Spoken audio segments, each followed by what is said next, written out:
Broke the story in the Associated Press. Stephen Braun. Stephen, good morning. Thanks for being with us. Thank you. Talk to me a little bit about the numbers. I'll go right to the criticism that the Clinton campaign has put out there. You have 154 private interests meeting or having phone appointments with Secretary Clinton, 85 of them having donated or pledged money to the Clinton Foundation. The campaign says you omit more than half of her time as Secretary of State and more than 1,700 meetings she had with foreign and U.S. government officials. Are they right? Yeah, we were out front about that from the beginning.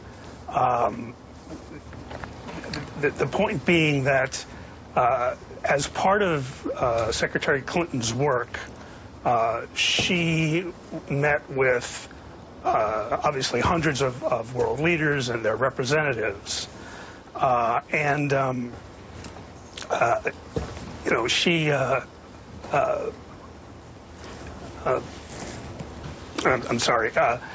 Let me take the earpiece off here. Yeah, you're hearing your own voice. Yeah, so she met with these folks, and those entities would have met with her anyway. We're talking, you know, for example, Saudi Arabia, which gave a fair amount of money to the foundation. We looked at those figures, and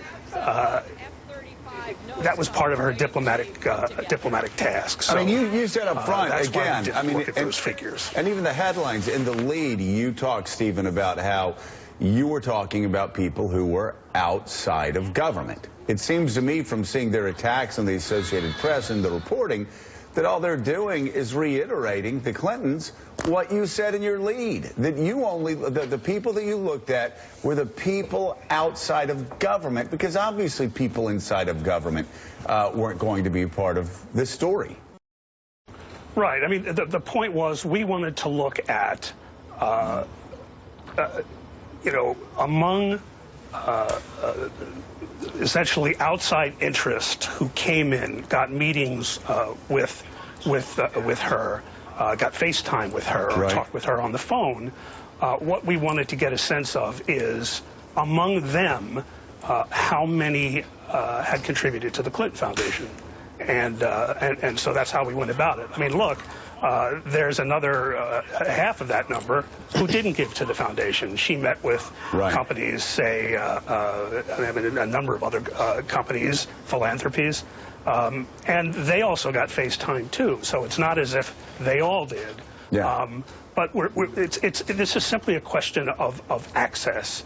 Who got in? Who got to talk to her?